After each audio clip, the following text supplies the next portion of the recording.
तो सारी रात उसे नींद नहीं आई। रामू अगले दिन सीधा बुजुर्ग के पास गया और कल की सारी घटना बताई। बुजुर्ग ने कहा, मुझे जिस बात का डर था वही हुआ। रामू बोला, क्या मतलब बाबा? बुजुर्ग बोला, रामू, तुम जिसे औरत समझ रहे हो, दरअसल वह एक चुड़ैल है जो तुमसे सच्ची मोहब्बत कर बैठी है और अब वह तुम्हारे पीछे लगी चुकी है। बुजुर्ग की बात सुनकर रामू के चेहरे का रंग उड़ने लगा। रामू बोला, तो अब मैं क्या करूं? बुजुर्ग बोला, अगर तुम उसका कहा नहीं मानोगे तो वो तुम्हें नुकसान भी पहुंचा सकती है। रामू ने कहा, तो फिर मैं क्या करूं?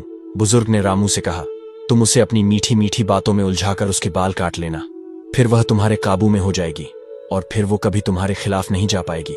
मगर याद रखना, कटे हुए बाल उसके हाथ नहीं लगने चाहिए। उन्हें ऐसी जगह छिपा देना जहां उन्हें वह ढूंढ न सके।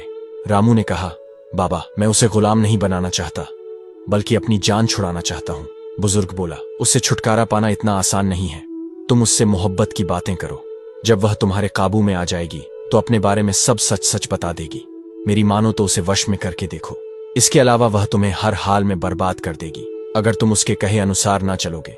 रामू दिन भर सोचता रहा और जब शाम ढली तो अपने गांव की तरफ चल पड़ा। आज वह औरत फिर उसे उसी जगह पर मिली। वह खूबसूरत भी लग रही थी। रामू ने उसे जाहिर नहीं होने दिया कि वह उसका राज अब जान चुका है। रामू के मन में अब उसके बाल काटने की साजिश चल रही थी। रामू ने उससे कहा, आज मैं तुम्हारी पायल ले आया हूं। यह कहते हुए वह अपने थैले को जमीन पर रखकर टटोलने लगा। जब वह औरत पायल को देखने के लिए खुशी से नीचे झुकी तो रामू ने अपने उस्तरे से उसके चेहरे के पास लटकती बालों के लट को झट से काट लिया। ये देख वह औरत घबरा गई और जोर जोर से रोने लगी। वह अब अपने डरावने रूप में आ गई। रामू उसका ये रूप देख बुरी तरह घबरा गया। औरत बोली, रामू, तुमने मेरे साथ धोखा किया है।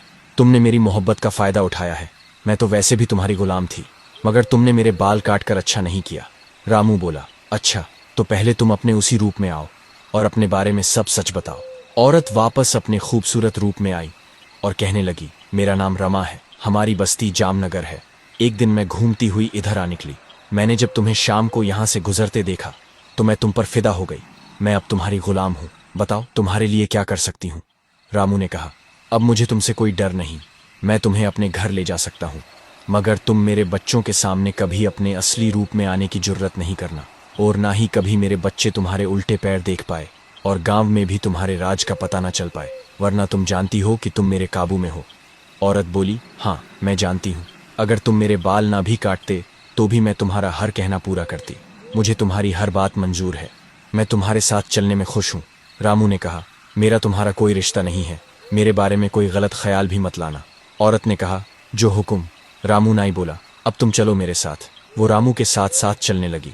वे दोनों घर पहुंचे तो उसके बेटे ने पूछा, बापू, ये कौन है? रामू ने कहा, बेटा, ये तुम्हारी नई माँ है। बच्चे घर में माँ को पाकर बहुत खुश हुए। जब रामू खाना बनाने लगा तो औरत बोली, आज से तुम खाना बनाने के झंझट से आजाद हो। घर के काम की सारी जिम्मेदारी मेरी है। अब रामू की दुनिया पूरी तरह बदल गई। घर के सारे काम अपने आप होने लगे। रामू ने अपने बच्चों को सख्ती से कहा कि माँ के बारे में बाहर किसी को नहीं बताना। बच्चे अब घर से बाहर खेलने जाते तो लोग यह देखकर हैरान रह जाते कि अब बच्चे नहाए धोए साफ सुथरे कपड़े पहने हुए रहने लगे हैं। घर भी हमेशा साफ सुथरा रहने लगा है। वह औरत दूसरों को दिखाई नहीं देती थी। कभी कभी औरत को नाई द्वारा काटे गए बालों का बहुत अफसोस होता, क्योंकि अब वह अपनों से नहीं मिल सकती थी और ना ही अपनी दुनिया में नहीं जा सकती थी। रामू ने वे बाल एक मटके में डालकर घर की एक दीवार के पास दबा दिए थे। समय बीतता गया। बच्चे बड़े होने लगे तो लोगों ने बच्चों से पूछना शुरू कर दिया कि तुम्हें तैयार कौन करता है और कौन तुम्हारे घर का काम करता है। बच्चों ने कह दिया कि हमारी माँ हमें तैयार करती है। लोगों को बहुत अचंभा हुआ कि यह कैसे हो सकता है। इसकी माँ को मरे तो सालों बीत गए। फिर एक दिन शाम को पड़ोस की एक औरत चुपके से रामू के घर में झांकने लगी। उस दिन औरत से गलती हो गई कि वह उस पड़ोसन को उल्टे पैरों के साथ सब्जी काटती हुई नजर आ गई। पड़ोसन उसे देख वहीं बेहोश हो गई। जब उसे होश आया तो घर जाकर अपने पति को उसने सारी बात बताई। उसका पति बोला, अब यह बात दोबारा अपने मुंह पर मत लाना। अगर यह बात झूठी निकली तो कोई गांव में हमारी बात पर यकीन नहीं करेगा। पड़ोसन बोली, मैं भगवान की कसम खाकर कहती हूँ, मैं झूठ नहीं बोल रही हूँ। फिर कई दिनों तक पड़ोसन और उसका पति रामू के घर में झांकने लगे तो एक दिन उस पड़ोसन के पति ने भी उस औरत को देख लिया। फिर यह बात पूरे गांव में फैल गई। सब रामू के घर को चुड़ैल का घर कहने लगे। रामू का घर अब गांव में चुड़ैल के घर के नाम से मशहूर हो गया। जब ये बात रामू के कानों में पहुंची तो रामू बहुत घबराया और घर जाकर औरत से बोला, मेरे बारे में लोग तरह तरह की बातें कर रहे हैं। मैंने तुम्हें कहा था कि किसी के सामने अपने आप को जाहिर मत होने देना।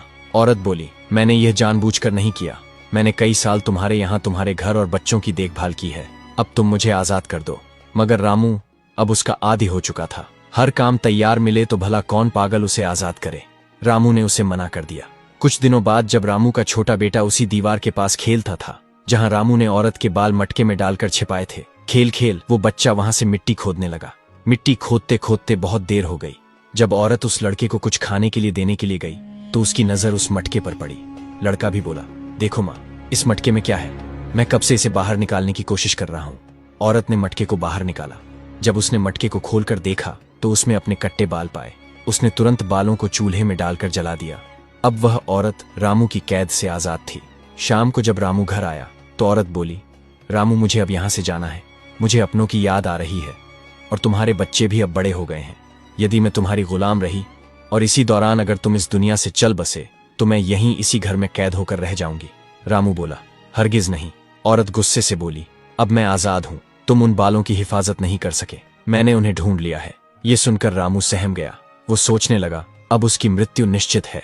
लेकिन तभी औरत बोली, मैं तुम्हें भी अपने साथ अपनी दुनिया में ले जाती, लेकिन तुम्हारे बच्चों के खातिर तुम्हारी जान बख्श रही हूं। मैं जाने से पहले तुम्हारे लिए उस मटके में कुछ छोड़कर जा रही हूं, क्योंकि मैं तुमसे सच्ची मोहब्बत करती हूं। मैं तुम्हें इतना कुछ दे जाऊंगी कि तुम्हारी अगली जिंदगी आराम से कटेगी। इतना कहकर औरत गायब हो गई।